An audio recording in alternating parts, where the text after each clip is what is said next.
Bonjour à tous, place dans un instant à une audition organisée par la Commission des finances du Sénat consacrée aux monnaies virtuelles, au fameux Bitcoin. Alors le Bitcoin, qu'est-ce que c'est? C'est à la fois un système de paiement sur Internet et l'unité de compte de ce système de paiement. Alors faut-il l'autoriser, l'interdire, le taxer? Est-ce que le Bitcoin est un danger pour la sûreté financière? Les parlementaires se posent de nombreuses questions à propos de cette innovation et c'est pourquoi la Commission des finances a organisé cette audition. Les parlementaires doivent comprendre le phénomène pour pouvoir organiser, contrôler ce phénomène. Tout de suite donc, direction la salle Clémenceau. Je me tourne vers Monsieur Denis Baud, directeur général des opérations à la Banque de France. De quoi s'agit-il? Est-ce que ça vous soucie? Quelles sont, si oui, vos préoccupations? Quels sont vos conseils à la représentation nationale? Merci de bien vouloir vous exprimer sans détour. Merci beaucoup, Monsieur le Président. Bonjour, Monsieur le rapporteur général, Mesdames et Messieurs les sénateurs. Je voudrais d'abord vous remercier d'avoir convié la Banque de France à cette audition conjointe dédiée aux enjeux relatifs à ce que l'on appelle communément les monnaies virtuelles, dont le Bitcoin est sans doute l'exemple le plus connu du grand public. Avant de traiter directement les questions qui ont été posées par Monsieur le Président, je voudrais souligner en introduction que le terme de monnaie ou de moyen de paiement appliqué au Bitcoin est largement un abus de langage, pour des raisons à la fois économiques et juridiques. En effet, selon une définition économique généralement admise, la monnaie est un actif qui remplit trois fonctions: d'unité de compte, d'instrument d'échange et de réserve de valeur. Les bitcoins et les autres dispositifs similaires ne répondent que très partiellement et imparfaitement à cette définition de la monnaie. En effet, s'ils fournissent une unité de compte, d'une part, leur fonction d'échange est limitée aux seuls commerçants, principalement sur Internet, ayant pris volontairement l'engagement qu'ils peuvent remettre en cause à n'importe quel moment d'accepter les bitcoins en règlement des biens et des services, et d'autre part, leur fonction de réserve de valeur est pour le moins incertaine. Leur convertibilité en monnaie ayant cours légal est aléatoire et leur valeur très fortement variable. En outre, l'émission et la gestion de bitcoin ne relèvent pas du champ des moyens de paiement reconnus par notre code monétaire et financier et régulés à ce titre. Ils ne relèvent pas en particulier de la monnaie électronique, à laquelle on pourrait être tenté de les assimiler, car ils ne sont pas émis contre la remise de fonds. Ils ne bénéficient pas de ce fait d'une garantie de remboursement au pair dans la monnaie qui a cours légal, c'est-à-dire l'euro émis par les banques centrales de l'eurosystème, ou dans les monnaies de banque qui lui sont strictement liées, c'est-à-dire celles émises par les institutions bénéficiant d'un statut d'établissement de crédit ou d'émetteur de monnaie électronique. Toutefois, du fait de l'apparition de plateformes permettant l'achat et la vente d'unités de compte virtuelles comme le Bitcoin contre la monnaie ayant cours légal ou reliée à celle-ci, un nombre croissant d'utilisateurs peuvent acquérir ces unités de compte virtuelles. De plus, du fait de la faiblesse du coût d'utilisation de ces unités de compte virtuelles, certains pourraient être tentés d'y voir une alternative attractive aux monnaies et moyens de paiement dont l'émission et la gestion est régulée, en particulier pour régler des transactions sur Internet. Une telle perspective ne peut laisser indifférent une banque centrale comme la Banque de France, chargée par le législateur de s'assurer de la sécurité des systèmes et des moyens de paiement, car elle pourrait conduire à une fragilisation de notre système de paiement sous l'effet du développement des dispositifs les moins-disants en matière de sécurité, source de risques pour leurs utilisateurs et pour notre économie de façon plus générale. Donc la sensibilisation des utilisateurs de monnaies virtuelles comme les bitcoins aux dangers associés à leur utilisation est particulièrement nécessaire et importante. C'est pourquoi la Banque de France a, comme d'autres banques centrales et autorités publiques en Europe, en Asie et aux États-Unis, publié le 5 décembre 2013 un document dans lequel elle souligne en particulier deux de ces dangers. Le premier est que, de par leur caractère anonyme, les monnaies virtuelles comme le Bitcoin peuvent être utilisées pour contourner les règles relatives à la lutte contre le blanchiment de capitaux et le financement du terrorisme. Je ne développerai pas ce point, je pense que d'autres intervenants aujourd'hui, ce matin, le feront.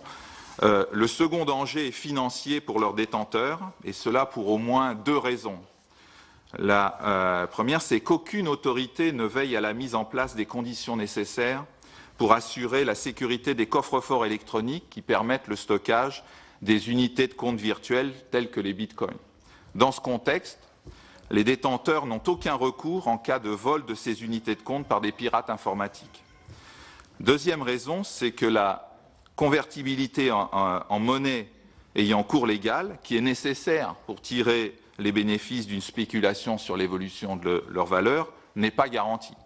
Ainsi, les investisseurs ne peuvent récupérer leurs gains que si d'autres utilisateurs désirent acquérir les unités de compte virtuelles. Le système peut donc à tout moment s'effondrer lorsque les investisseurs veulent dénouer leur position, mais se trouvent détenteurs d'avoirs devenus illiquides.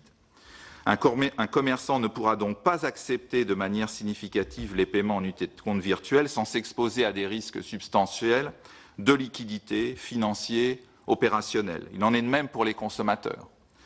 En outre, ces derniers, qui disposent, en réglant leurs transactions en euros, des garanties associées aux moyens de paiement couverts par la directive concernant les services de paiement, notamment le remboursement en cas de paiement non autorisé, ne peuvent bien évidemment pas se prévaloir d'une garantie équivalente dans le cas d'utilisation des monnaies virtuelles. Donc, je voudrais, pour conclure mon intervention, souligner que cette prise de conscience des caractéristiques et des dangers liés à l'utilisation des monnaies virtuelles, qui n'en font pas de parfaits substituts à la monnaie légale et aux moyens de paiement scripturaux, apparaît d'autant plus nécessaire qu'il existe aujourd'hui des solutions, non seulement sûres, mais également efficaces de paiement sur Internet. Et je rappellerai à ce titre les efforts entrepris en France pour renforcer la sécurité des paiements par carte sur Internet, par la mise en œuvre de dispositifs d'authentification renforcés, sous l'impulsion notamment de l'Observatoire de la sécurité des cartes de paiement, effort relayé désormais au niveau européen par le projet de révision de la directive sur les services de paiement et les recommandations du Forum européen sur la sécurité des moyens de paiement, qui s'appelle SecurPay. Je vous remercie pour votre attention et je reste à votre disposition. Merci beaucoup, Monsieur le Directeur. Permettez-moi, en m'exprimant comme Monsieur Tout-le-Monde, de vous poser une question toute simple, peut-être un peu fruste, mais à laquelle peut-être vous pourriez tâcher de répondre par oui ou par non. Est-ce que le Bitcoin, c'est de la fausse monnaie?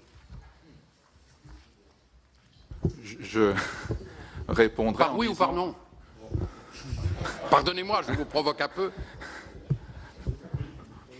Ça n'est pas de la monnaie, je répondrai à... Ah, voilà, ce n'est pas de la monnaie. Donc, dès lors que ce n'est pas de la monnaie, ça ne peut pas être vrai ou faux. La notion de fausse monnaie voilà. A une connotation très particulière. Oui. Donc, pour ça que je ne veux pas utiliser cette expression, mais ça n'est pas de la monnaie. C'était le premier point de mon intervention, au sens où on la définit habituellement.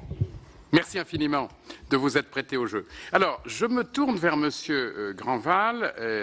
Vous êtes un expert, praticien de cette chose, n'est-ce pas, que l'on ne va pas nommer, qui n'est pas de la monnaie, mais qui circule, qui semble-t-il se développe.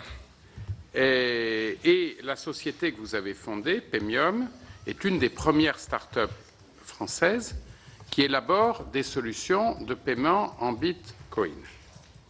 Donc, pouvez-vous nous expliquer comment ça se passe, nous apporter votre vision de ce sujet? Alors, est-ce un marché porteur? Est-ce une niche en termes de développement du secteur numérique? Est-ce que c'est vraiment un levier essentiel? Est-ce que cette chose va être créatrice d'emplois? Comment mesurer tout cela?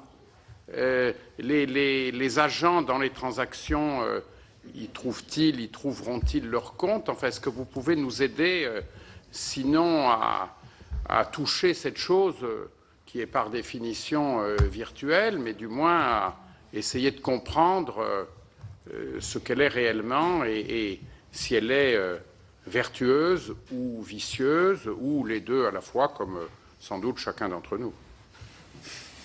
Alors allez-y.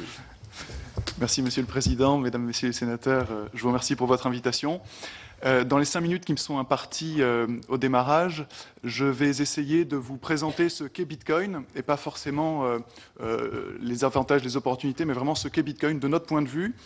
Je n'ai pas pu projeter ma présentation, donc vous avez normalement des documents qui vous ont été remis. Je vous propose qu'on les passe assez rapidement, puisque 5 minutes, le délai est assez court.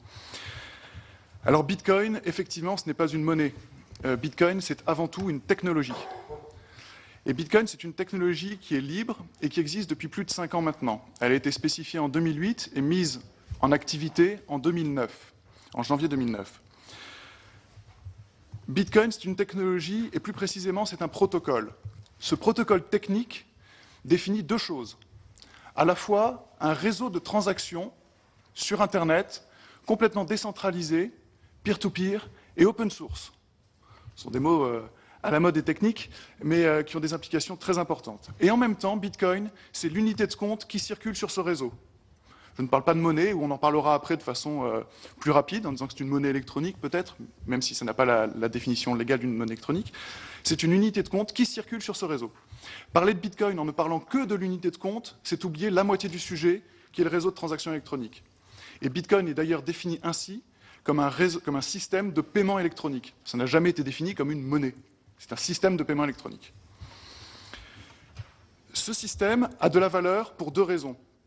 D'une part, le réseau existe aujourd'hui avec un nombre d'utilisateurs important, avec une puissance de calcul informatique distribuée très importante, avec une résilience forte et une sécurité qui s'accroît de jour en jour.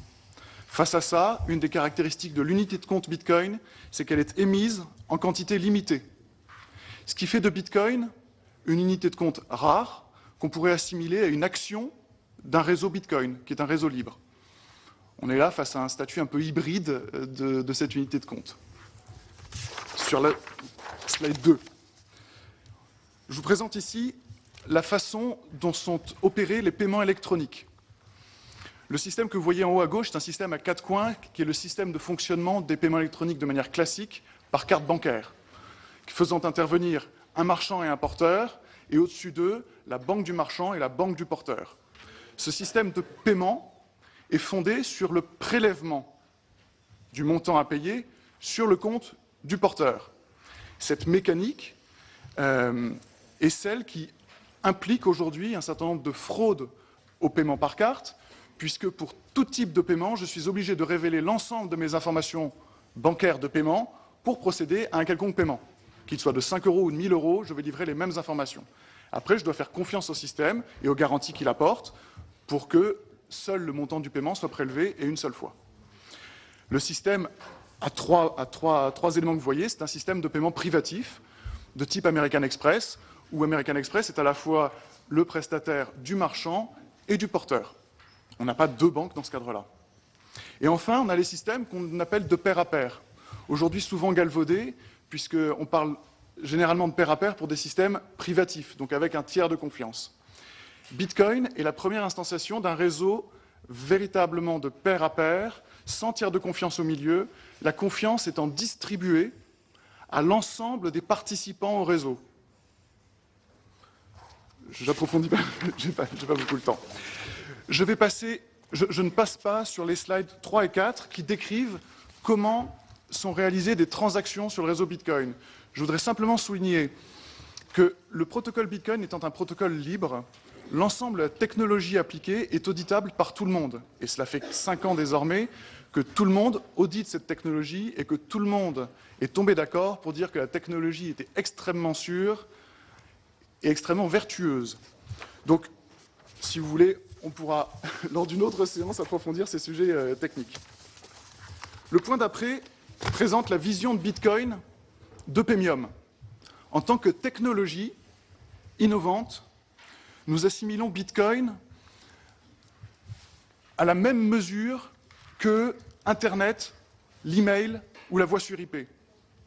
Ces technologies sont des technologies libres qui, en leur temps, ont bouleversé de nombreuses habitudes, qui, en leur temps, ont toutes été décriées. C'est pas surveillé par la NSU, non? qui sont toutes aujourd'hui surveillées mais non régulées, car non régulables, car totalement libres, mais toutes surveillées. Bitcoin, aujourd'hui, c'est la première instantiation d'une technologie libre dans le domaine du paiement électronique. Ça n'avait jamais eu lieu jusqu'à présent, et c'est la première fois qu'un protocole technique libre permet de réaliser des transactions de paiement électronique. Ça devrait être un point suffisant pour s'arrêter et considérer que cette technologie est peut-être à l'origine d'opportunités importantes dans le domaine du paiement, comme l'email l'a été dans le domaine des communications ou la voix sur IP dans le domaine des télécommunications. Juste encore... Non, vous n'aviez pas terminé, pardonnez-moi. Excusez-moi. Excusez-moi, comme... Peut-être 2 minutes. Allez-y. Le point d'après, le slide d'après vous présente un certain nombre de moyens de paiement électronique dont vous avez peut-être entendu parler aujourd'hui.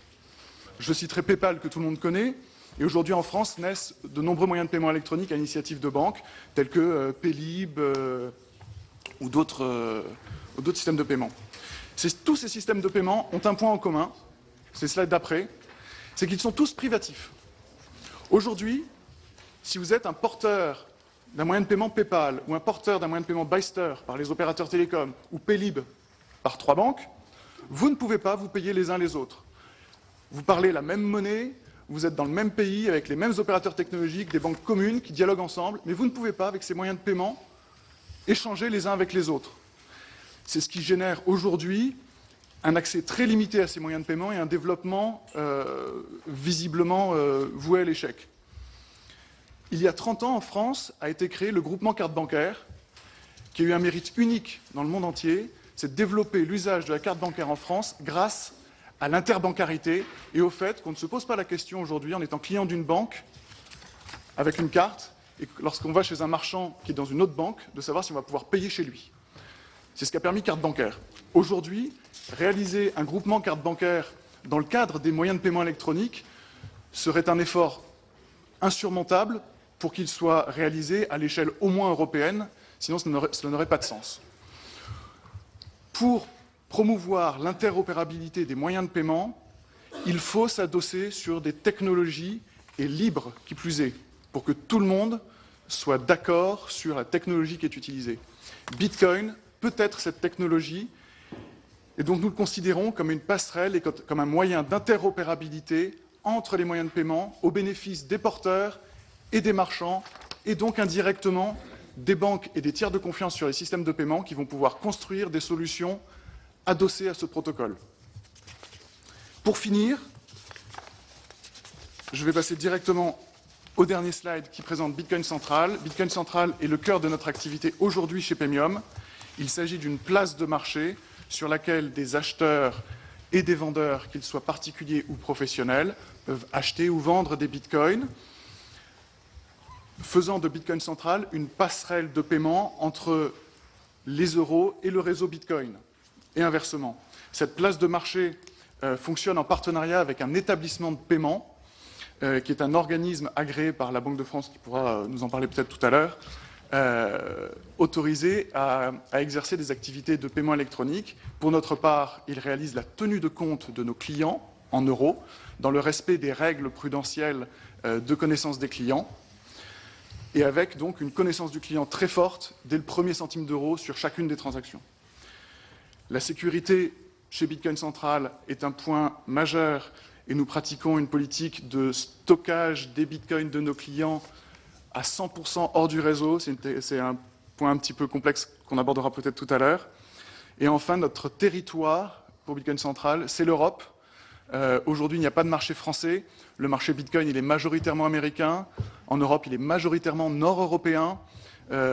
Force est de constater qu'en France, il est le moins développé des pays européens, ou presque.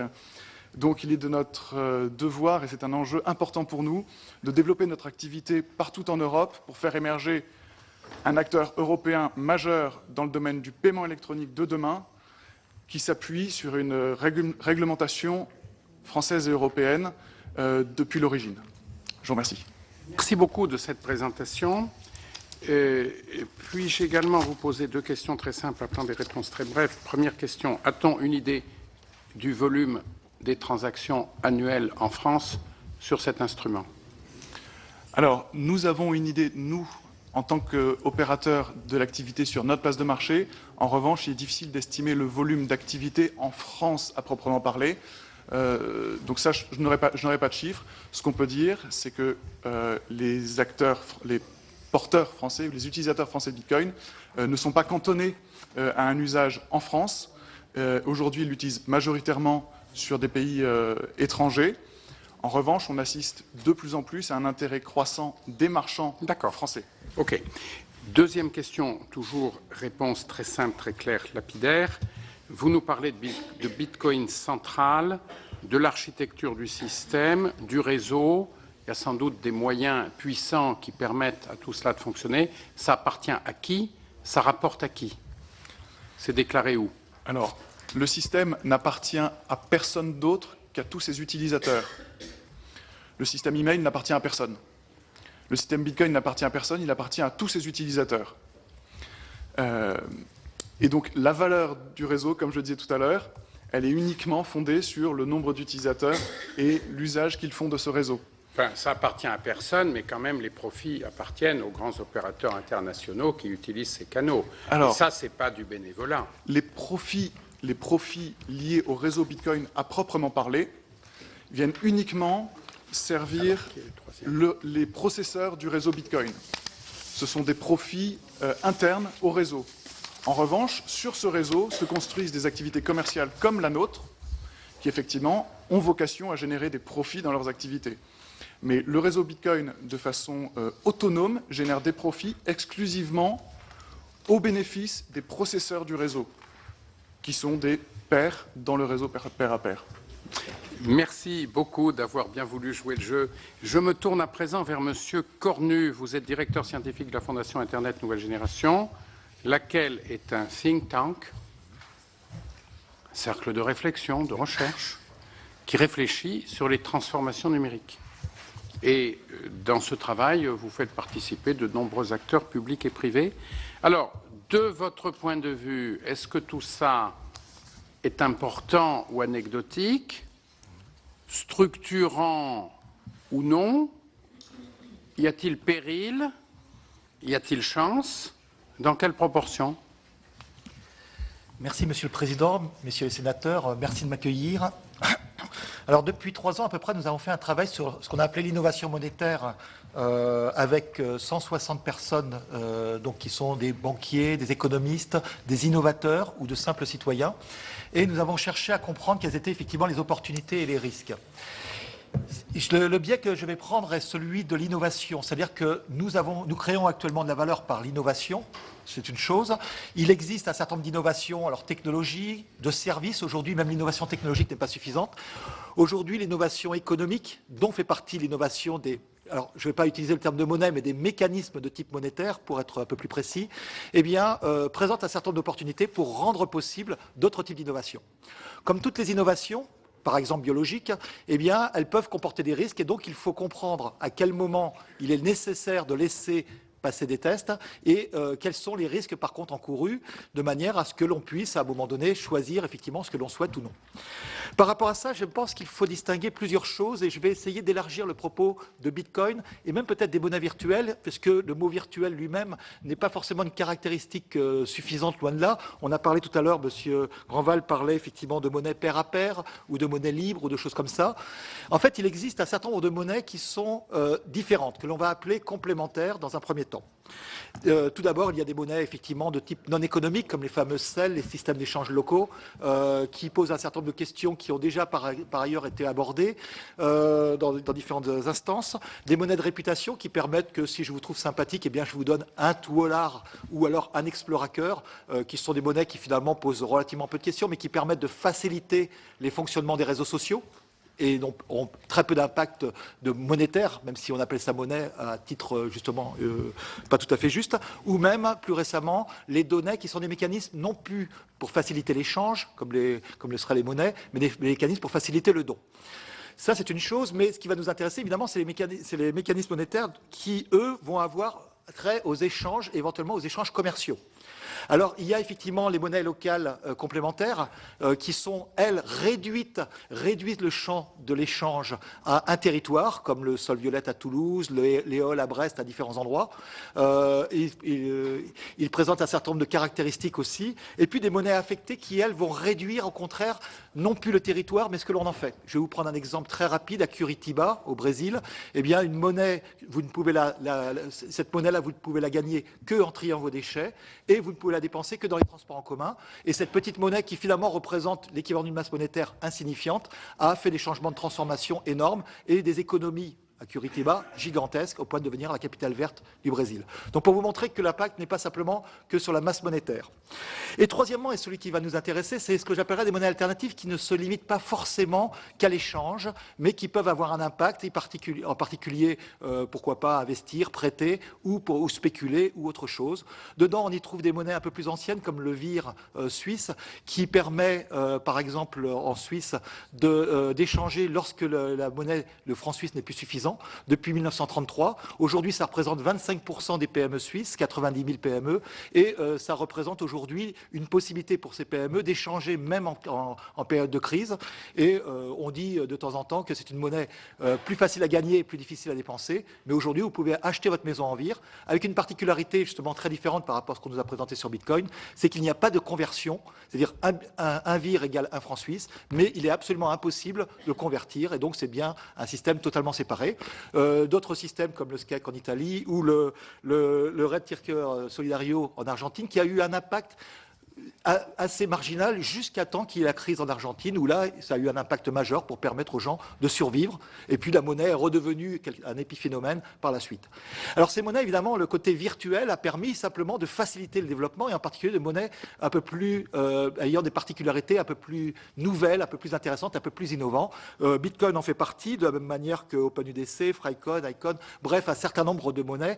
Et donc je vais essayer de vous proposer d'avoir 3 critères pour essayer d'analyser une monnaie, non pas pour décider il faut oui, non, ces monnaies c'est bien, mais plutôt pour dire nous avons probablement besoin d'innovation monétaire pour faciliter le reste de l'innovation et créer de la valeur, mais nous devons être conscients des risques. Ces 3 critères sont d'abord le poids dans la masse monétaire. Qu'est-ce que ça représente si on fait rien, effectivement, si on interdit toutes ces monnaies-là, eh bien on n'aura simplement pas d'innovation. Mais est-ce que ça pose un problème par rapport à la politique monétaire, par exemple? Deuxième question, la question de transparence. Alors on a abordé la question du blanchiment, mais il y a une autre question derrière, c'est celle de la taxation et donc du financement de la collectivité. S'il n'y a pas de transparence, évidemment, on aura un petit problème pour financer la collectivité. Donc quel est le niveau de transparence ou non? Et troisième aspect, c'est la dérive spéculative. La spéculation est une bonne chose. Spéculer, ça veut dire prévoir, mais lorsque la spéculation sur la monnaie devient supérieure à la spéculation sur les biens, effectivement, on peut avoir un problème qui n'est pas limité ni à Bitcoin, ni à des monnaies complémentaires, mais que nous connaissons dans notre propre monnaie actuellement. Et donc, l'autre aspect des risques spéculatifs, évidemment, est dans le change, effectivement, et dans l'instabilité qu'il peut y avoir entre différentes monnaies. Alors, si maintenant je me refocalise un petit peu sur Bitcoin et sur un certain nombre de ces types de monnaies, que je vais qualifier de virtuelles, mais aussi de décentralisées, justement, pour répondre à votre question, Monsieur le Président, sur la côté à qui ça appartient, eh bien, la masse monétaire, aujourd'hui, va être limitée, à terme, à 21 millions de Bitcoin. Les 4 premières années, il y a 2,6 millions de Bitcoins qui sont créés par an, 50 toutes les 10 minutes. Nous sommes dans la 5e année, eh bien, il y en a 2 fois moins maintenant. Et donc, pendant les 4 prochaines années, eh bien, au lieu d'en créer 2,6 millions de bitcoins par an, on en créera 1,3. Et puis, dans les 4 années suivantes, encore moins, jusqu'à temps qu'on arrive à 21 millions de bitcoins. Alors, vous allez me dire, ça représente quoi, puisqu'il y a une conversion entre monnaies. Alors, j'ai fait un petit calcul. Aujourd'hui, nous sommes à peu près à 12 millions de bitcoins en circulation aujourd'hui, début 2014. Ça représente, au cours actuel, 7 milliards d'euros sur l'ensemble de la planète. Alors ça représente quand même une somme significative, plus significative que le sol violette qui représente à peu près 20 000 euros. Ça représente aussi, si on s'amusait de façon totalement caricaturale à dire tiens, les échanges de la France dans le monde représentent 10%, ce qui est complètement caricatural, eh bien ça représenterait 0,3 pour 1000 du PIB français. Alors c'est à la fois beaucoup, c'est à la fois peu. Est-ce que ça a un impact sur les politiques monétaires? C'est une chose à voir. Et la deuxième question qui se pose, c'est que cette valeur de masse change en fonction du cours du Bitcoin. Si je me projette en 2040, moment où Bitcoin aura fini de créer des nouveaux Bitcoins, et donc il n'y en aura plus de nouveaux, avec cette somme fixe. Si je prends le cours d'introduction en 2009, eh bien, ça représentait 80 millions d'euros. Donc, somme assez insignifiante. Aujourd'hui, en 2014, ça représente 10 milliards, ça représentera à terme 10 milliards, mais au cours de 2040, je suis évidemment incapable de vous le dire. Donc ça veut dire qu'aujourd'hui, j'aurais tendance à dire que sur ce premier domaine, l'impact sur le poids de la masse monétaire, dans l'ensemble de la masse monétaire, pour quelque chose qui n'est pas qualifié de monnaie, mais qui malgré tout a un impact, eh bien, est insignifiant, mais pourrait ne pas le devenir, donc simplement une chose à surveiller. Deuxième aspect, la transparence. Alors il faut bien comprendre que le côté pair à pair et donc crypté concerne les utilisateurs, les personnes, les agents qui achètent et vendent des bitcoins. Par contre, les transactions elles-mêmes sont transparentes et ouvertes actuellement. Alors ça veut dire quoi? Ça veut dire qu'en termes de blanchiment, effectivement, on a une petite question qui se pose, c'est pas tellement la transaction qui est importante, mais qui l'émet et qui la reçoit. Donc là, on a une difficulté qui reste à analyser. En termes de, si je reprends mes autres aspects, en termes de taxation et de financement de la collectivité, on pourrait se dire, bah tiens, finalement, toutes les taxations, c'est super, je les vois, donc je peux taxer, mettre de la TVA, par exemple, dessus, pourquoi pas. Sauf que, évidemment, je ne sais pas les destinataires, et donc je ne sais pas dans quel pays faire la taxation. Donc on a une difficulté qui est une difficulté qu'on va retrouver de plus en plus souvent dans un monde Internet, d'avoir une taxation nationale, évidemment, avec une question d'outils et de protocoles et d'innovation qui elle-même est de plus en plus internationale. Donc ça pose des questions nouvelles sur lesquelles je ne suis pas là pour donner des réponses, mais plutôt pour essayer d'orienter les questions. Troisième aspect, la spéculation, ou plutôt la dérive spéculative, puisque ce n'est pas la spéculation qui est en jeu, mais la dérive spéculative. Il y a deux choses qui me semblent importantes, et je terminerai par là. C'est que la première chose, finalement, puisqu'on produit de moins en moins de bitcoin, c'est une monnaie qui, comme le disait mon collègue, est une monnaie rare, mais malgré tout, eh bien, lorsque vous achetez des bitcoins, lorsque vous achetez des bitcoins en 2009, eh bien, vous aviez toutes les 10 minutes 50 bitcoins qui étaient affectés à quelqu'un au hasard parmi l'ensemble. C'est celui dont l'ordinateur faisait le calcul pour les autres. Alors, c'est un système crypté, donc sécurisé, ça je pense. La question, évidemment, c'est que quand il n'y avait pas beaucoup de monde, eh bien, on recevait plus souvent 50 bitcoins. Et c'est comme ça que la masse monétaire de bitcoin est créée. Et puis, maintenant qu'il y a beaucoup plus de monde sur bitcoin, eh bien, je reçois moins souvent, et non plus 50, mais si vous avez compris ce que je vous ai dit tout à l'heure, cette fois la moitié, puisque depuis le 1er janvier, eh bien, on en est à 25 bitcoins toutes les 10 minutes. Donc, ça veut dire que les premiers entrants sont sur un système, effectivement, où ils sont favorisés par rapport aux nouveaux. Alors, là, il y a un débat actuellement pour savoir si c'est une chaîne de Ponzi ou non. Il y a des arguments pour, il y a des arguments contre. C'est clairement pas une chaîne de Ponzi contrôlée. Est-ce que c'est un système qui, malgré tout, favorise les premiers par rapport aux suivants? Ça, c'est quelque chose à analyser. Alors, c'est le premier aspect spéculatif, mais qui est, je dirais, interne à Bitcoin, si Bitcoin était simplement un système fermé sur lui-même, qui permet de faire des échanges en dehors des monnaies classiques, un peu comme le sont certaines monnaies, comme le Beer dont j'ai cité, ou des monnaies complémentaires.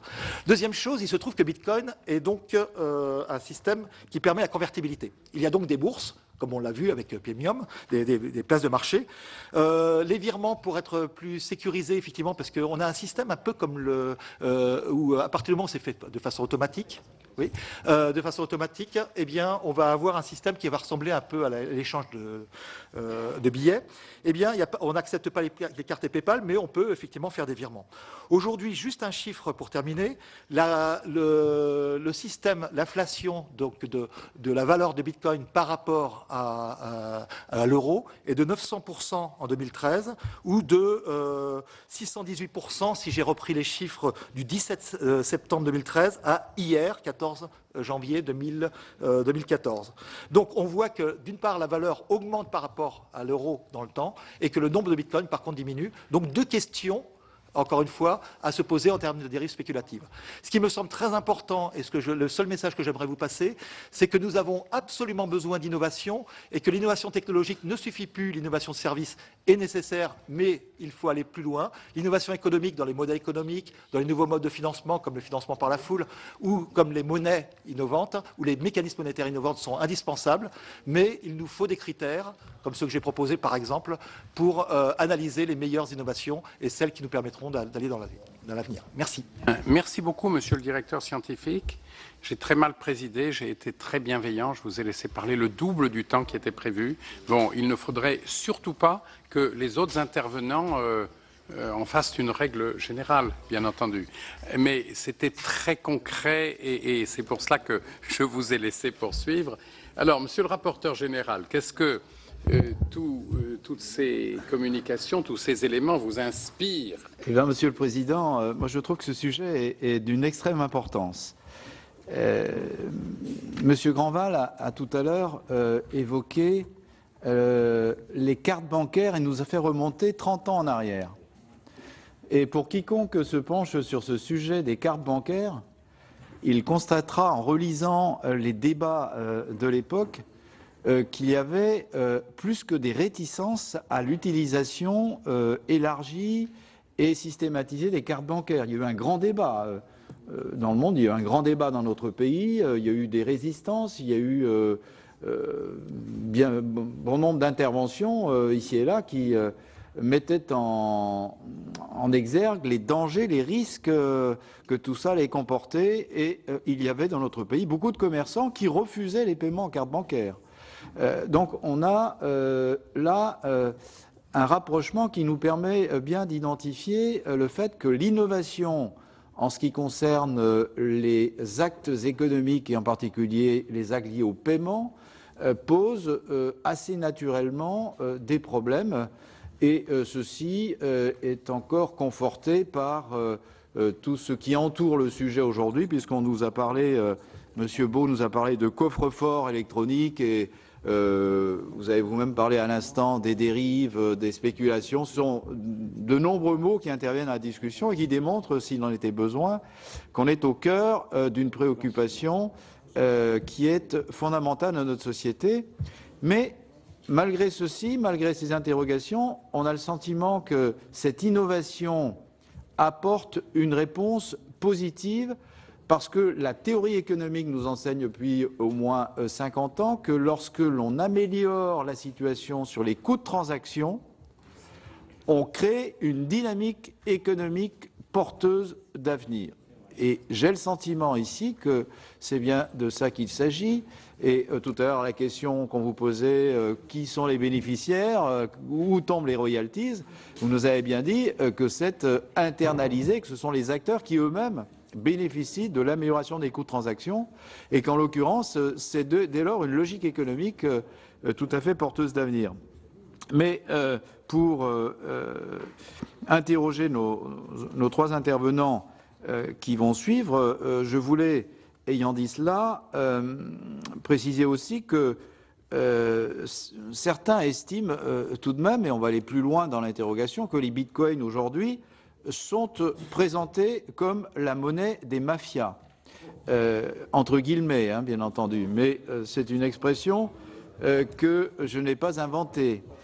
Et dès lors, peut-être, puisque nous sommes ici au Parlement et dans une préoccupation de régulation, bien entendu, pour tout ce qui concerne l'activité économique, peut-être pourrions-nous être mieux éclairés sur quelques sujets importants. Et je m'adresse aux trois intervenants qui vont s'exprimer. Est-ce qu'on peut nous expliquer comment et pourquoi cette monnaie est utilisée pour le blanchiment d'argent ou pour les transactions de drogue ou le paiement d'armes? C'est quelque chose qui revient souvent dans les choses qu'on peut lire sur ce sujet.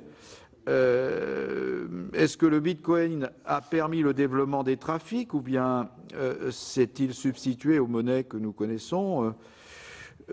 Et au fond, derrière Bitcoin, il y a aussi d'autres monnaies. Il y a d'autres monnaies virtuelles plus confidentielles qui seraient plus spécialement développées dans le but de servir au blanchiment des activités criminelles. Donc est-ce que c'est l'arbre qui cache la forêt, Bitcoin, Est-ce que derrière, il y a tout un ensemble de protocoles plus spécialisés qui autorisent d'autres exploitations non vertueuses? Et qu'est-ce qu'on peut nous dire sur ce point? Et puis, s'agissant du Trésor, peut-être qu'il serait bon qu'on nous éclaire sur les réflexions en cours sur le sujet du Bitcoin en France et en Europe, puisque nous avons constaté que les États avaient adopté des attitudes fort différentes vis-à-vis du Bitcoin. La Chine a pris des dispositions tout récemment pour un contrôle très étroit de l'utilisation de cet outil. La Thaïlande a mis en place une interdiction d'utilisation. Et l'Allemagne, de son côté, a, d'une certaine façon, reconnu une forme de statut légal à ce mode de paiement.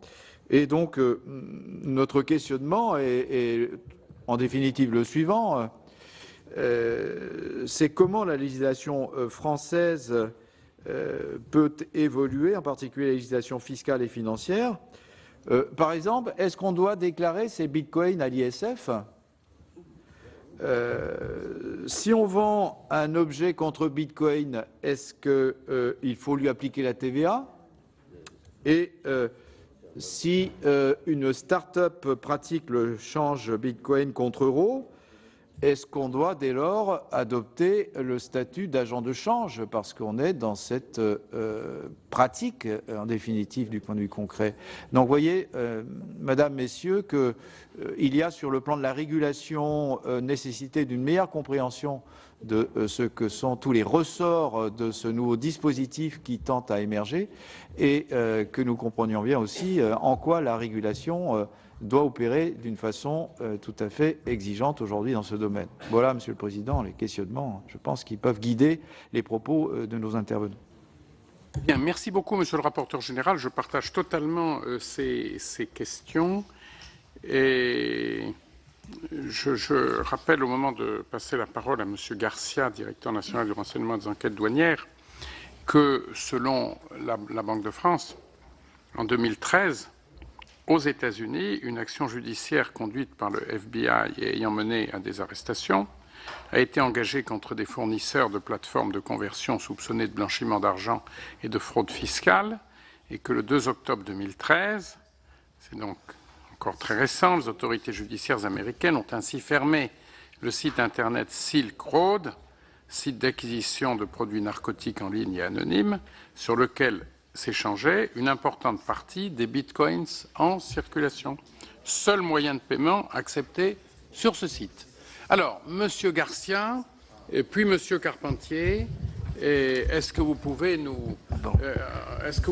tout nous dire sur ce sujet en 5 minutes chacun? Monsieur le Président, merci. Tout vous dire beaucoup sans doute en 5 minutes plus difficile. Monsieur le Président, Monsieur le rapporteur, c'est toujours une grande joie et beaucoup d'émotion pour un si petit service d'être devant la représentation nationale et de s'exprimer sur un si vaste sujet. Je suis assurément la dernière roue du carrosse par rapport aux représentants de Bercy ici présents. Et en même temps, probablement, sans offense, celui qui est le plus au contact de la réalité. Merci d'avoir terminé votre propos en citant cette remarquable affaire Silk Road. À la fin de l'année 2013, il s'est passé quelque chose en France qui évidemment n'a rien à voir avec Silk Road, en ceci qu'il n'impliquait pas autant de services et autant de monde qui sont intervenus aux États-Unis, et en même temps qu'il visait une cible infiniment plus humble que Silk Road. Nous avons la DNRED et spécialement Cyberdouane. Je vous ai amené le chef de Cyberdouane ici présent pour que vous le voyez. C'est à la fois le chef et l'essentiel du service de Cyberdouane puisque c'est une poignée de personnes au sein d'un service, la DNRED, qui fait 700 personnes et dont notre ministre répète à l'envi que s'il est essentiel, il n'est pas prioritaire. En décembre 2013, nous avons réussi, Cyberdouane a réussi, et les services de la DNRED, avec l'assistance de Pemium, à procéder à l'arrestation d'un trafiquant de stupéfiants. qui vendait un produit qu'on appelle le speed sur Internet et qui se faisait payer en bitcoin. C'est-à-dire qu'avec l'argent de l'État, la DNRED a acheté des bitcoins et est intervenue sur le deep web pour procéder à l'achat grâce à la loi modifiée par la représentation nationale qui nous a permis ce coup d'achat. La DNRED a acheté une petite quantité de speed sur Internet avec des bitcoins. Et comme fait toujours la douane, et principe de réalité, nous travaillons sur la marchandise. L'argent est ce qui nous aide à appréhender la marchandise. Nous avons tracé cette marchandise qui nous a permis d'intervenir dans les locaux de la personne qui était un excellent geek, hein, quelqu'un qui maniait bien et qui travaillait bien sur Internet et qui avait ainsi perçu tout l'intérêt qu'il y avait à travailler sur ce que l'on vient d'expliquer qu'est Bitcoin. Voilà. Alors, ce que je dis est vérifiable. Aujourd'hui, la personne est mise en examen et, bien entendu, comme toujours, la douane a passé le relais à la police judiciaire, le procureur ayant estimé que cette affaire, pour emblématique qu'elle était, relevait de la compétence de l'Office central de répression du trafic illicite de stupéfiants. Je ne sais pas si mes 5 minutes sont dépassées. Je voudrais juste parler du risque. Le risque aujourd'hui pour nous, c'est-à-dire pour la douane et spécialement pour la DNRED, il est clairement sur les trafics d'espèces. Le premier risque aujourd'hui, ce sont les espèces. C'est la monnaie et c'est l'argent. Nous sommes toujours à la remorque d'un élément légal ou d'un élément réglementaire qui nous permette de mieux pénétrer les échanges d'espèces, échanges internationaux et échanges nationaux, malgré les lois qui imposent des transactions commerciales par d'autres moyens, des chèques ou des cartes, il y a toujours ce risque essentiel présenté par les espèces. Le sujet de la monnaie virtuelle, et spécialement du Bitcoin, pour moi, il est de l'avenir et de l'anticipation. Je pense que les dirigeants des grandes entreprises de fraude aujourd'hui sont de ma génération, de notre génération, ou de celle immédiatement qui suit. C'est-à-dire des gens qui ne sont pas familiarisés et qui n'ont pas forcément confiance. Le problème pour les trafiquants, le problème du Bitcoin aujourd'hui est essentiellement la volatilité de la devise. Ce sont des gens qui sont attentifs à avoir des monnaies qu'ils peuvent stocker, qui vont parfois mettre longtemps à utiliser ou à dépenser. Avec le Bitcoin, le risque, et avec les monnaies virtuelles, le risque est évident. Il y a ce risque-là. Mais je crois que, et le travail de cyberdouane, et le travail que nous faisons, et l'intérêt que nous avons à développer des contacts avec les échangeurs tels Paymium, c'est de préparer l'avenir et de l'anticiper. Et de l'anticiper peut-être mieux que nous n'avions anticipé la fin du contrôle d'échange en 88 et 89. Sans offense, je rappelle que la loi de 90 qui fonde Tracfin a été créée au sein de la Direction générale des douanes et que les premiers personnels de Tracfin étaient des douaniers. Afin de ne pas se trouver dans l'absence d'anticipation, nous investissons beaucoup dans la connaissance des monnaies virtuelles. Et à cet égard, vous avez bien compris que nous ne pourrons entrer dans ce dispositif très opaque, que par les échangeurs, que par les gens qui vont permettre, fournir, stocker ces bitcoins. Je vous remercie. Merci beaucoup, monsieur le directeur. Comme vous le savez, le Sénat, en ce qui concerne les moyens d'enquête et d'investigation, a très largement joué son rôle, notamment dans le cadre de la dernière loi de finances rectificative, et nous sommes en effet très conscients de la nécessité de ne pas désarmer l'État au moment où les zones de risque sont particulièrement préoccupantes. Alors je me tourne vers M. Carpentier, directeur de Tracfin, qui n'est plus au sein de la Direction générale des douanes, mais bon, ceci ne l'empêche certainement pas de faire un travail efficace. Efficace, je ne sais pas. Si mon collègue est la dernière roue du carrosse, moi je ne suis que la roulette. C'est encore pire. Je vais avoir un propos forcément, en tout cas prudent, et je ne dissimule pas, légèrement inquiet sur le sujet. Ce sujet des monnaies virtuelles, tout d'abord, je voudrais non pas rebondir, mais saluer la clarification des concepts faits par M. Cornu, parce que je crois que c'est difficile de parler des monnaies virtuelles en général. Il y a il y a plusieurs monnaies. La problématique du Bitcoin n'est pas la problématique de Liberty Reserve, c'est pas la problématique d'autres monnaies que je ne citerai pas ici forcément, ce n'est pas la problématique des systèmes d'échange locaux. Donc il y a une vraie difficulté à englober sous un chapeau identique des problématiques qui sont très différentes, mais avec quand même une caractéristique commune, je reconnais, ce sont des systèmes qui se sont inscrits en parallèle d'un système qui jusqu'à présent avait, au moins en France et quand même dans la majorité des pays développés, un monopole de fait qui était la monnaie légale émise par les autorités centrales. Et nous constatons depuis quelques années le développement de systèmes parallèles qui, dans un certain nombre de cas, étaient vraiment des systèmes très des épiphénomènes qui étaient d'ailleurs parfois extrêmement sympathiques. Je pense notamment aux systèmes d'échange locaux qui ne soulevaient pas tellement de difficultés, qui étaient aussi, je rappelle que c'est l'origine des monnaies virtuelles, qui étaient d'abord et avant tout des systèmes inscrits dans des communautés, notamment de gamers, dans des jeux en vidéo. À l'origine, la plupart des monnaies virtuelles naissent de ces systèmes liés à un certain nombre de plateformes de jeux vidéo. Mais il est vrai que depuis quelques années, nous voyons émerger, au-delà de ces cercles fermés de communautés de gamers ou de différents cercles virtuels ou réels, nous voyons émerger des vraies monnaies. Alors, TRACFIN a eu l'occasion probablement parmi les premiers, je crois, au sein de l'État, de s'intéresser à ces questions-là. Nous en avons déjà fait un premier élément, une première analyse lors de notre rapport annuel, si mes souvenirs sont bons, en 2011.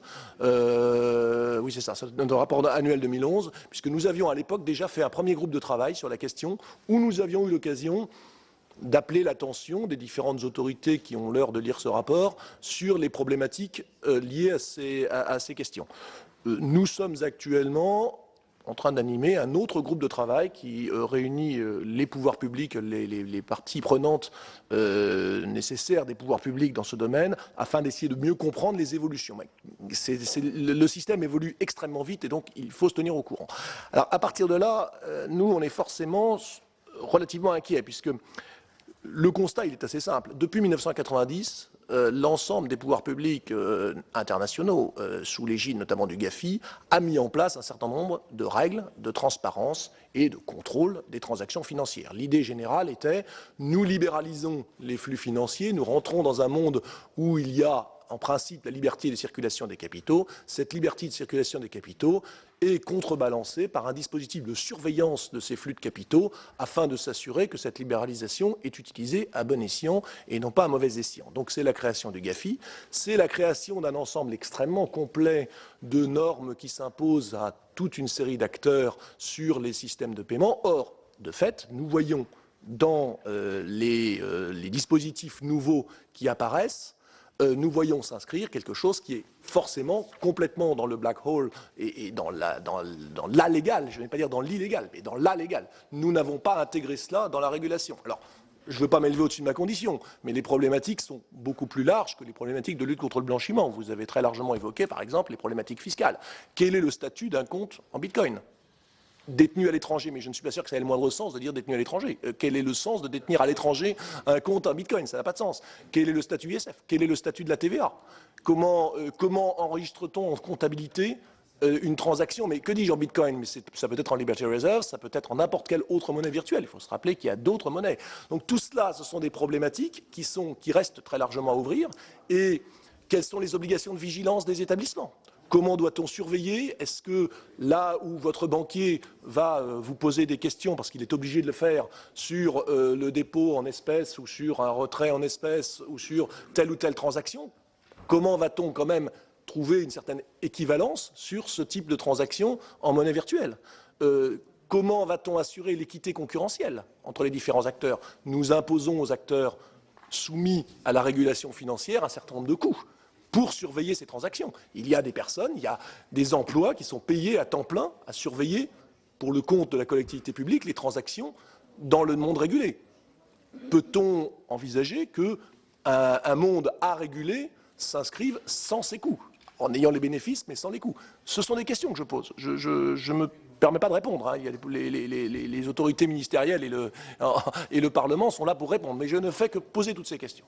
Je ne veux pas être trop long, donc voilà un peu le paysage que je fais. Moi, la seule chose que je peux dire, c'est que c'est un domaine dans lequel Nous voyons par construction extrêmement peu de choses. Pour reprendre une image que je fais souvent devant le Parlement, le dispositif de contrôle des flux financiers, c'est un dispositif qui fonctionne sur des radars fixes et mobiles. C'est un peu comme le contrôle de la vitesse. Les radars actuellement sont posés sur un certain nombre de routes. Il se trouve qu'il y a une autre route qui est construite en parallèle sur laquelle il n'y a pas de radar. Donc je suis incapable de vous dire s'il y a ou pas des excès de vitesse. On n'a pas mis de radar.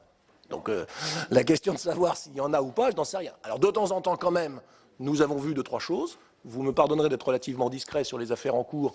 Nous avons eu des sujets qui, soit directement, soit indirectement, touchent à la monnaie virtuelle, qui sont soit en cours d'examen au sein du service. Pour quelques affaires d'entre elles ont été transmises à l'autorité judiciaire pour examen plus approfondi. Par ailleurs, nos relations internationales nous permettent effectivement d'être en lien assez étroit avec un certain nombre de pays qui ont peut-être un temps d'avance sur ces questions-là et qui commence quand même depuis quelques mois à manifester une réelle inquiétude sur cette économie, je ne vais pas forcément dire noire au sens négatif, mais en tout cas ignorée, qui s'inscrit actuellement dans les monnaies virtuelles et qui, selon toute probabilité, a maintenant dépassé le stade du pur anecdotique dans lequel nous étions encore il y a quelques mois. Je ne vais pas forcément dire que c'est du macroéconomique, mais nous sommes au-delà de l'épaisseur du trait, probablement. Je répondrai à vos questions après, mais je crois que j'ai été suffisamment long. Merci infiniment, Monsieur le Directeur, pour votre approche lucide. Bon, je crois qu'on peut partager vos questions. Bon, on espérerait dans cette audition aller un peu plus loin que la formulation des questions, n'est-ce pas? Parce que bon. Et maintenant, je vais me tourner vers Madame Delphine Lamarzit. Donc, à vous la motion de synthèse.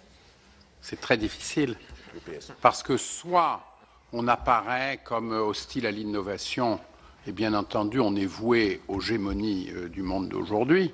Hein, c'est un grand péril, surtout au Sénat. Soit on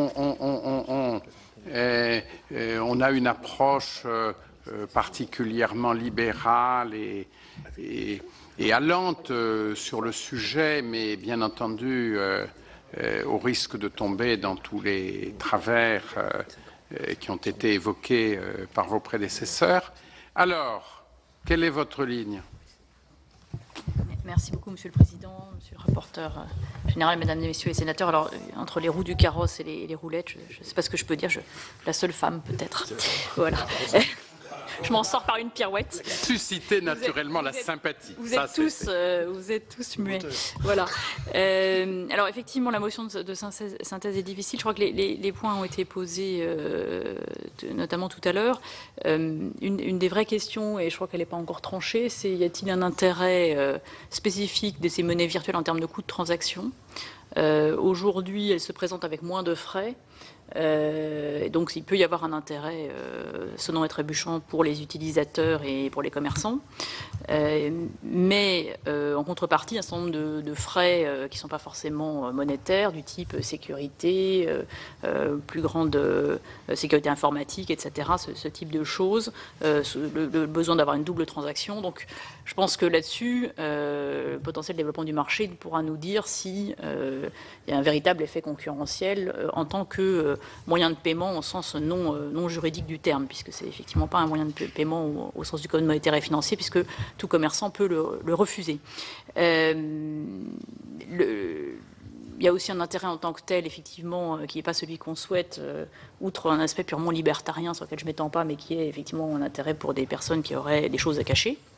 Donc ça, c'est pas quelque chose qui nous paraît générer des externalités positives, évidemment. Et puis, un deuxième point qui est important, c'est que l'aspect spéculatif du Bitcoin, qui est lié à sa rareté et qui est lié au déséquilibre entre l'offre et la demande et l'absence de moyens disons, le déséquilibre entre ceux qui les recherchent aujourd'hui et l'usage qu'on peut en faire, et les vendeurs, pardon, limite en fait le développement du Bitcoin dans l'ensemble des caractéristiques de la monnaie. Et donc, ça, il faut en se rendre compte. Et le paradoxe, c'est en partie à cause de cette très forte volatilité qu'aujourd'hui, le Bitcoin n'est probablement pas une menace pour la stabilité financière, puisque son développement est limité par cela. Alors, évidemment, du point de vue des pouvoirs publics, ça implique une action qui est importante pour les utilisateurs, un commerçant, de compréhension de cette volatilité et de ce risque. Comme ça a été dit tout à l'heure par Denis Baud, la convertibilité n'est pas garantie. Il y a un risque opérationnel, effectivement, en cas de hacking, etc. Mais tout simplement, il y a un risque de volatilité. Donc là-dessus, il est nécessaire d'avoir une sensibilisation. Ça a déjà été en partie fait, notamment au niveau européen par l'autorité européenne bancaire, l'EBA, qui a effectué une alerte au mois de décembre. Et dans les paradoxes et les problématiques auxquelles on va être confronté, c'est que plus on va clarifier les choses et les sécuriser, plus on va évidemment permettre une meilleure diffusion de ces monnaies virtuelles. Donc il y a là-dessus une tension classique d'ailleurs entre avoir quelque chose qui est peu sécurisé, sur lequel on avertit et on sait que c'est comme ça que ceux qui sont là-dedans sont des joueurs, et puis quelque chose de plus sécurisé. Ça, je ne sais pas. Alors, si je rentre un peu plus, j'essaie de rentrer plus dans le si j'essaie de rentrer plus, peut-être dans des, pas encore des réponses, j'en ai peur, mais peut-être des orientations. La question d'une interdiction absolue, je pense qu'elle a du mal, je ne sais pas si c'est moi qui fais ça, elle est difficile à poser en tant que telle, puisque on ne voit pas dans quelle mesure on pourrait interdire quelque chose qui serait de l'ordre du troc entre agents privés selon des modalités libres, ou alors on va très loin dans le contrôle sur l'activité, donc je ne sais pas si on irait assez loin. Ce qui est possible, évidemment, c'est d'intervenir en imposant des obligations, et puis la piste la plus opérationnelle, c'est probablement le lieu de rencontre entre ces monnaies virtuelles et la monnaie légale. Et c'est là en particulier, il y a une décision de justice récente qui a confirmé que les plateformes qui font la conversion en monnaie légale, en euros, sont tenus d'avoir un statut de prestataire de services de paiement. Monsieur le rapporteur général, vous avez employé le terme d'agent de change. Je pense que le terme qui, visiblement, est celui qui est le plus adapté, c'est celui de prestataire de services de paiement, qui est un des statuts qui n'est pas établissement de crédit, mais qui est un statut spécialisé, si vous voulez. Vous pourrez nous donner, s'il vous plaît, les références précises de cette jurisprudence ? Si j'ai le temps de les chercher, je pourrais vous les donner tout à l'heure. Donc ça, c'est un point important. Alors évidemment, ça ne veut pas dire là-dessus on capture tout, puisqu'il peut y avoir ça peut être confirmé par d'autres en Bitcoin, des transactions purement privées, de gré à gré, et qui ne sont pas converties, pas sur des plateformes. Et donc évidemment là, on n'a pas un filet complet. Comme je l'ai dit, il y a un impératif de sensibilisation. Et puis évidemment, une question importante qui est celle du risque de blanchiment, qui n'est pas... Je crois que la traçabilité, les techniciens du Bitcoin pensent qu'elle est possible puisqu'il y a une traçabilité des transactions. Le problème, c'est que si personne dans ce système ne demande l'identité de la personne qui est derrière la transaction, la traçabilité, elle est utile d'un point de vue technique, elle n'est pas utile d'un point de vue de lutte contre le blanchiment. Et donc c'est là qu'avec l'intersection des plateformes de services de paiement, on peut au moins capturer une partie de la problématique si on a des acteurs. Et tout à l'heure, M. Grandval nous a expliqué que la plateforme et l'établissement de crédit qui tient le compte effectue ces diligences. Voilà. Donc c'est un point important. Ces questions, elles sont débattues au niveau international. Il y a des lignes directrices du GAFI sur les nouveaux moyens de paiement qui datent maintenant un petit peu, qui probablement mériteraient d'être relancés. Un groupe de travail interservice que Jean-Baptiste Carpentier a mentionné, auquel nous participons. Sur le plan fiscal, alors c'est une compétence qui n'est pas celle de la Direction générale du Trésor. Les travaux sont en cours en lien entre la Direction de la législation fiscale et mes équipes. Je pense que les questions que vous posez sont toutes pertinentes. J'ajouterais celle du revenu de ceux qu'on appelle les mineurs, qui fabriquent les bitcoins, en fait, si j'ai bien compris, pas uniquement sur la base d'un protocole inutile, mais bien parce que leur contribution est de faire fonctionner le système en assurant la sécurité des transactions grâce aux modalités de calcul. Mais donc, avec ceci, ils ont un revenu qui leur est versé en émission de Bitcoin. Donc, toutes ces questions sont pertinentes. Il n'y a probablement pas d'ensemble vide, puisque chaque revenu peut probablement être défini, mais il y a un effort de définition à faire. Et je crois qu'un certain nombre de particuliers ont posé des questions concrètes en disant, voilà, spontanément, j'ai eu tel revenu en Bitcoin, que dois-je faire? Donc ces questions sont à l'étude. Et puis il y a évidemment une question délicate qui est celle du contrôle, de la capacité à identifier puisque dans certains cas, ça peut rester dans une sphère que Jean-Baptiste Carpentier qualifiait d'allégale et qui n'est pas évidente, non seulement à identifier, mais même à définir. Voilà, donc ces questions-là sont à l'étude et nous reviendrons vers la direction de la législation fiscale pour avancer sur ces sujets. Merci beaucoup, Madame le chef de service. Plusieurs collègues souhaitent s'exprimer. Je vous suggère que nous les entendions successivement, puis le rapporteur général a de nouvelles questions, peut-être dans la foulée, que nous adresserons aux différents membres du panel. Alors, Monsieur Albéric de Montgolfier a demandé la parole en premier. Merci, Monsieur le Président. Donc, c'est un témoignage, puisqu'avec Philippe Dallier, comme ça a été dit tout à l'heure, nous avons produit un rapport relativement récemment sur la fiscalité et le contrôle des douanes sur le commerce électronique, et nous étions rendus à Cyberdouane. Donc Cyberdouane est une petite cellule des douanes qui fait de la veille sur Internet, et nous avons vu de manière très précise le fonctionnement du réseau Tor. Le réseau Tor, donc c'est un réseau auquel on accède en téléchargeant un logiciel, et on accède ensuite à des plateformes illégales du type de Silk Road, comme ça a été dit à l'instant. Et bien sûr, ce qui nous a étonné avec Philippe Dallier, c'est que sur cette plateforme où il y avait des catégories stupéfiants, trafic d'armes, assassinat, on choisissait sa rubrique, donc c'était assez varié, mais d'un domaine vraiment illicite, et bien évidemment tous les paiements se faisaient en bitcoin. Donc on a été un peu refroidi par le caractère vertueux du bitcoin. Ça rejoint un peu ce que ça a dit. Donc voilà, donc question toute simple, en effet, pourquoi ces plateformes utilisent le bitcoin? Bon, je crois qu'on a une partie de la réponse à la question.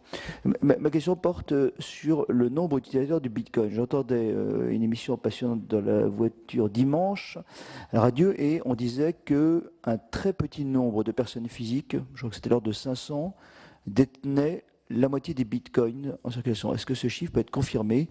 Combien y a-t-il de personnes qui détiennent les bitcoins? Et est-ce qu'il y a une si grande concentration sur un si faible nombre de détenteurs? Merci. Merci beaucoup à Albéric de Montgolfier. La parole est à Richard Young. Merci, Monsieur le Président. Écoutez, moi, je voudrais d'abord rejoindre le rapporteur général pour dire bienvenue à l'innovation. On a là visiblement tout un secteur nouveau qui est en train de s'ouvrir, qu'on comprend plus ou moins bien, mais c'est le but d'audition comme aujourd'hui de mieux comprendre. Et je rappelle que la France est en retard, en particulier dans le domaine des circuits de paiement. Tout ce qui est PayPal, etc., n'est pas en France, malheureusement, même s'il y a une initiative récente des grandes banques d'essayer de monter un réseau de paiement en ligne. Nous sommes en retard, et moi j'aurais tendance à dire nous ne devons pas rater de nouvelles possibilités, surtout si elles facilitent les échanges et permettent de baisser le coût des transactions. Qu'il y ait des choses illégales qui se passent, c'est pas lié à la nature du produit, ça existe partout. Tout ce qui a été évoqué, c'est fait aussi avec des chèques, un peu moins d'ailleurs, parce que c'est pas très bien, mais avec du liquide ou avec d'autres moyens de paiement. Donc c'est pas le moyen de paiement, je dirais, qui est en cause. C'est quelque chose auquel malheureusement nous aurons à faire face. Et que le système soit alégal, c'est l'expression que vous avez forgé un nouvel adjectif dans la langue française, ce qui est bien d'ailleurs. En soi, c'est pas nouveau. Regardez la régulation bancaire. Nous faisons des efforts énormes en matière de régulation bancaire. Enfin, vous connaissez tout ça. Mais nous savons tous qu'à côté de ça, il y a un secteur non régulé, la banque parallèle en quelque sorte, qui n'est pas illégale, mais qui échappe à toute réglementation. Alors, de temps en temps, nous essayons de faire ceci pour les chambres de compensation, tout ça, mais en réalité, le grand volume échappe. Donc, on est au fond dans la même situation. Ce qu'il faudrait, bien sûr que nous devons essayer de surveiller, d'encadrer. Il faut pas qu'il y ait d'abus. Et je pense que c'est à vous qui connaissez et qui suivez ces produits nouveaux de nous dire quels sont les besoins de réglementation. Je crois que le Sénat, comme vous l'avez dit, Monsieur le Président, a toujours répondu présent quand telle ou telle autorité avait besoin d'un outil juridique pour encadrer telle ou telle activité. Ma question, c'est pourquoi est-ce que la France est peu active sur ce marché? Qu'est-ce qui fait, au fond, qu'il y a des pays très actifs, des pays, si j'ai bien compris, où c'est interdit? Bon, ça, c'est une façon de faire. Mais à l'intérieur de l'Europe, où il n'y a pas d'approche commune, d'ailleurs, si je comprends bien, j'ai compris que la France était un des pays les moins actifs. Qu'est-ce qui caractérise cette situation? Pourquoi est-ce que c'est comme ça? Est-ce que quelqu'un peut nous expliquer le marché, en quelque sorte? Oui, j'ai bien noté qu'il y a des éléments de réponse qui se préparent. Je vous demande de bien vouloir entendre la série de questions et ensuite vous répondrez les uns et les autres selon vos domaines d'intérêt, de compétences dans l'ensemble des sujets évoqués. La parole est à Monsieur Jacques Chiron. Oui, Monsieur le Président. Moi, j'irai sur une question qui est peut-être plutôt en direction de Monsieur Cornu, sur comment se passe la rareté du produit. Au tout début, on créait 50 bitcoins toutes les 10 minutes. On s'est aperçu que ce produit se développait, et aujourd'hui, on n'en crée que plus que 25. Donc, est-ce que c'est les programmateurs, c'est-à-dire ceux qui sont à l'origine de la création de cette monnaie, qui sont les créateurs de oui ou non Bitcoin, parce qu'on m'explique que ce sont des mineurs, mais après on voit bien que ça se régule. Non.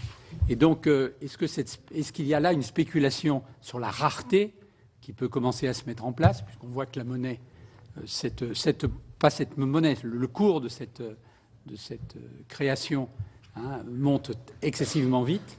Et est-ce que là, on a un début de spéculation de la part des créateurs?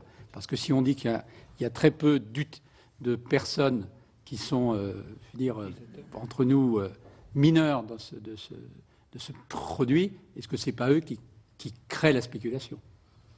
Voilà. Et donc, on commencerait à voir la réalité du produit, si c'était le cas. Merci beaucoup, chers collègues. La parole est à Philippe Adneau. Merci, Monsieur le Président. Juste quelques éléments statistiques que j'aimerais connaître. Combien y a-t-il de mineurs?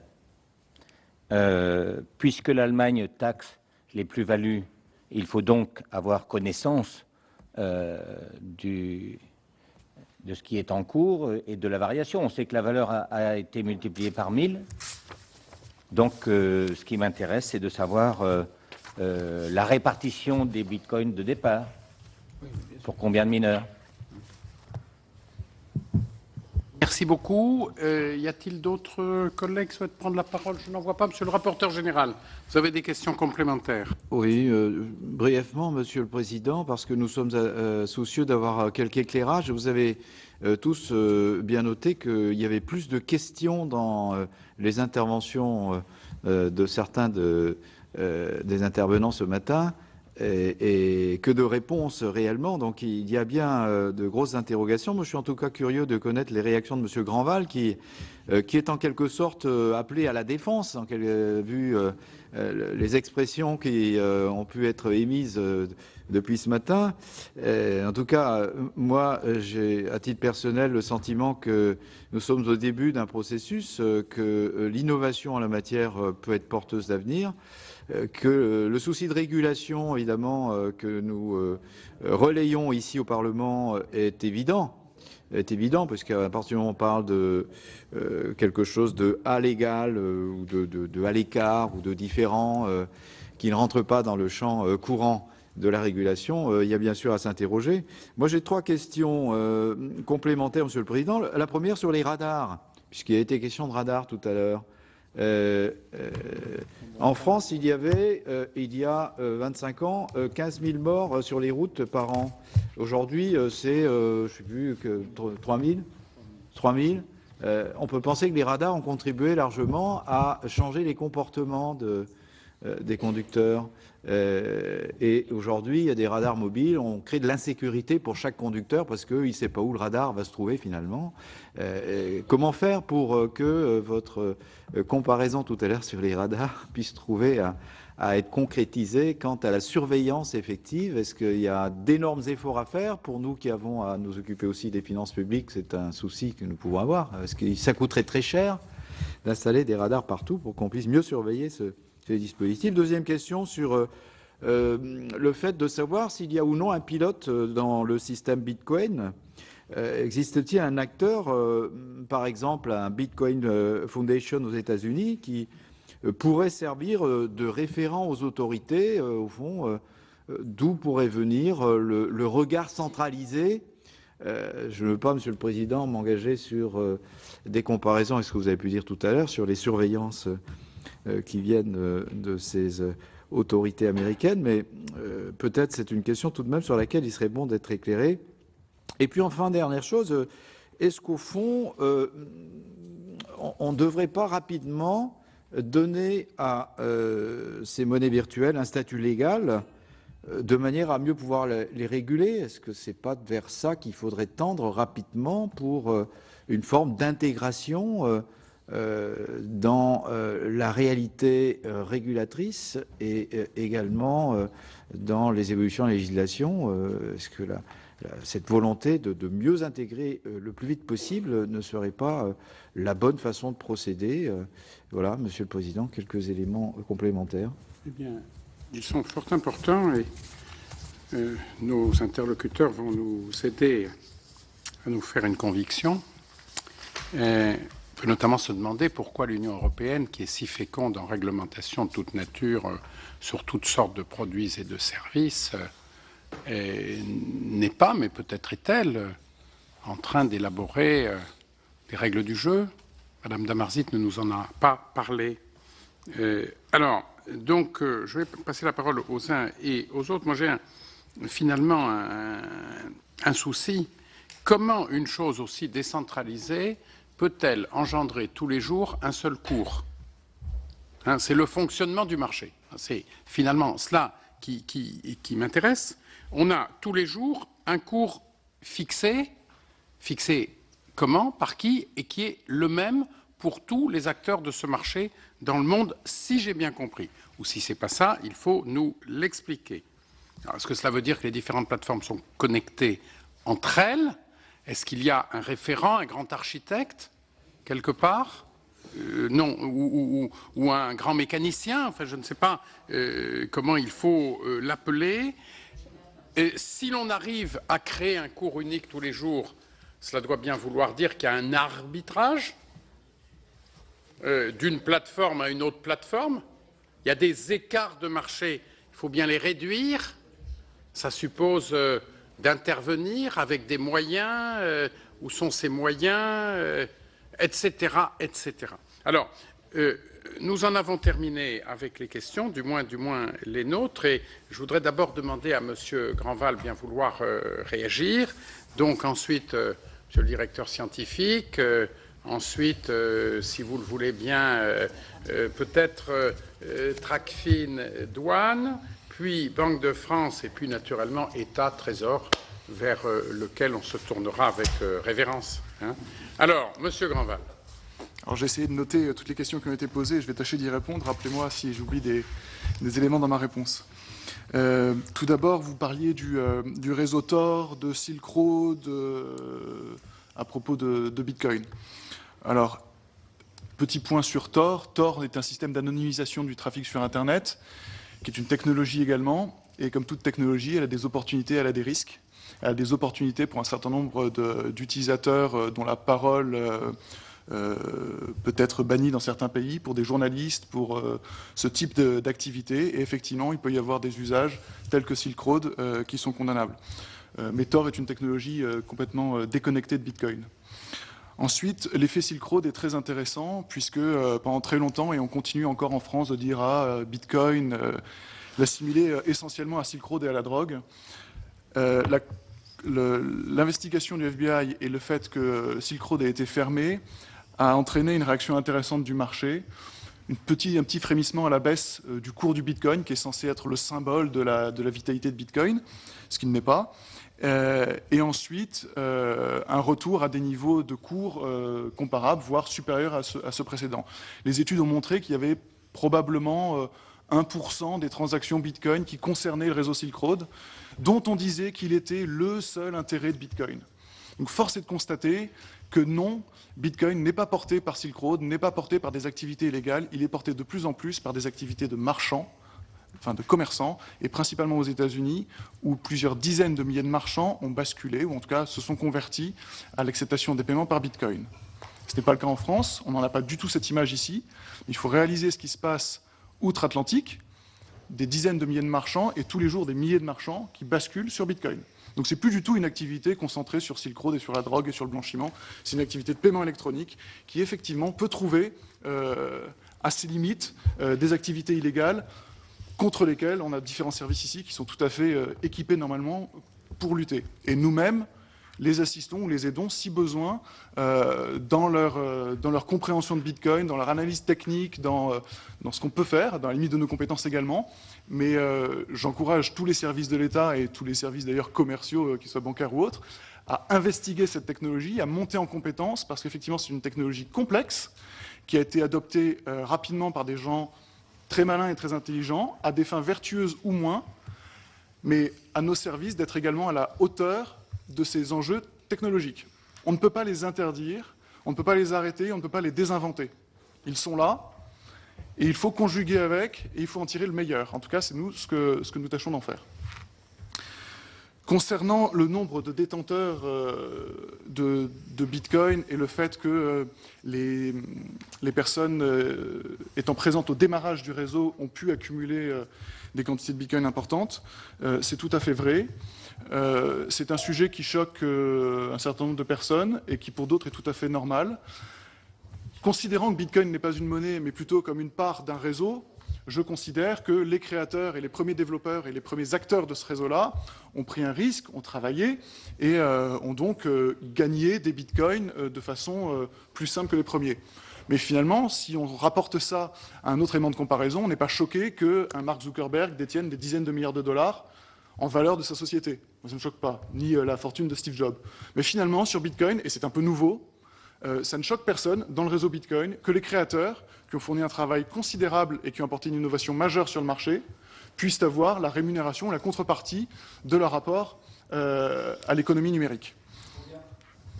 Ils sont pardon ? Ou peut-être, ça on peut difficilement savoir. Mais un point intéressant. Le principe de leur rémunération, c'est une sorte de redevance, c'est un droit de propriété industrielle, c'est tout le principe intellectuel, c'est quoi? C'est un principe un petit peu complexe de la création des bitcoins. Les bitcoins sont créés exclusivement en rémunération du travail réalisé par les processeurs du réseau. Donc les bitcoins ne sont créés que pour ceux qui collaborent au réseau bitcoin et qui assurent sa sécurité et la transmission des transactions électroniques.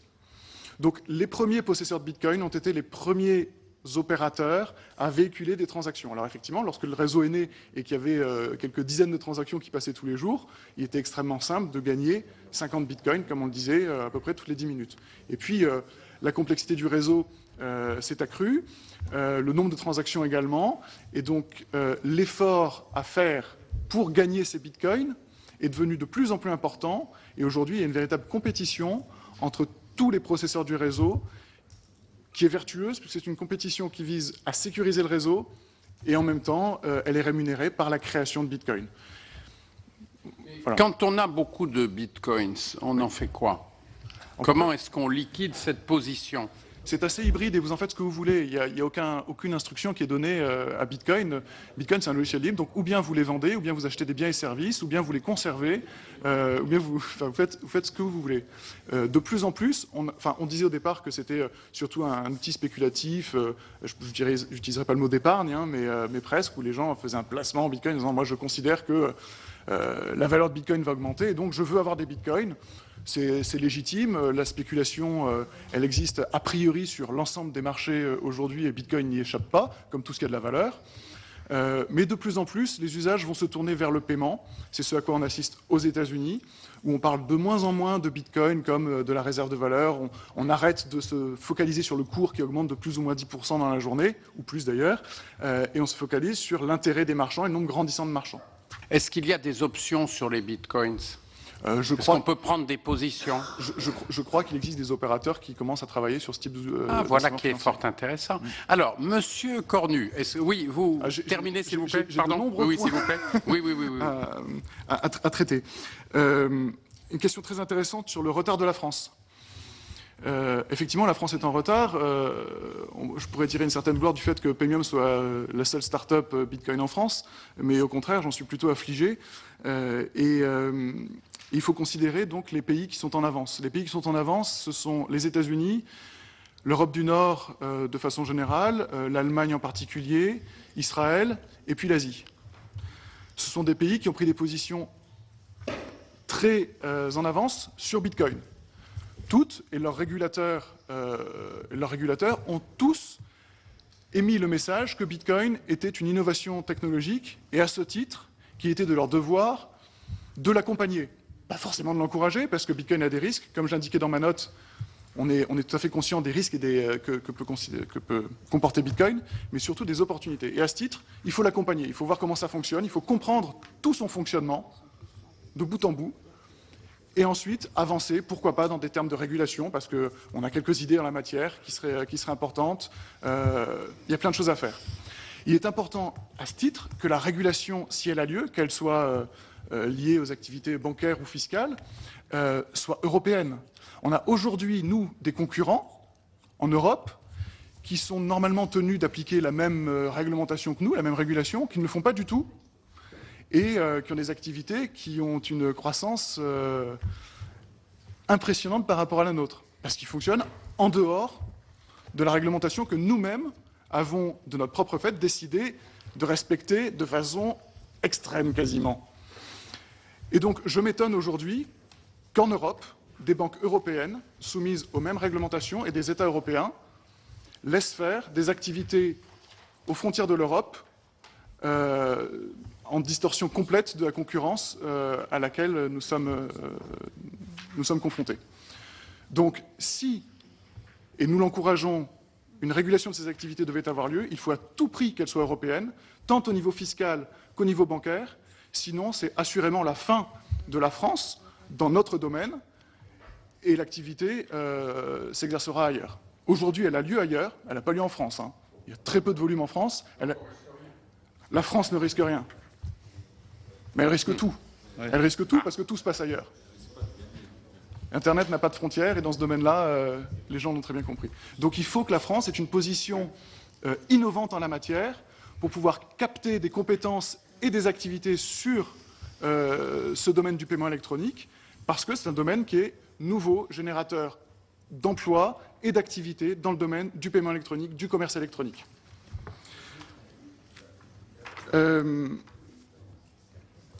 La création monétaire, je l'ai vaguement abordé tout à l'heure. Sur le nombre de mineurs et sur la taxation, alors la taxation, je laisserai ce sujet aux personnalités compétentes. Sur le nombre de mineurs, c'était vous qui posiez la question ? Oui.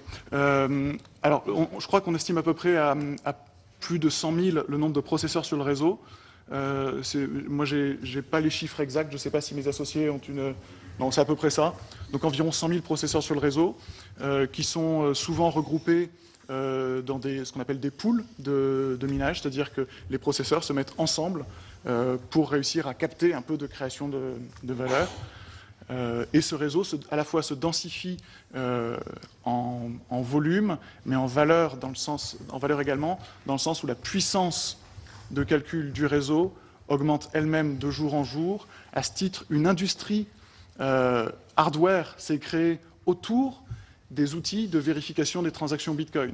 Il y a une industrie nouvelle qui est née avec des systèmes informatiques hardware, des composants informatiques, qui ont pour vocation de traiter et de sécuriser les transactions du réseau Bitcoin. Donc c'est vraiment une nouvelle économie qui est née.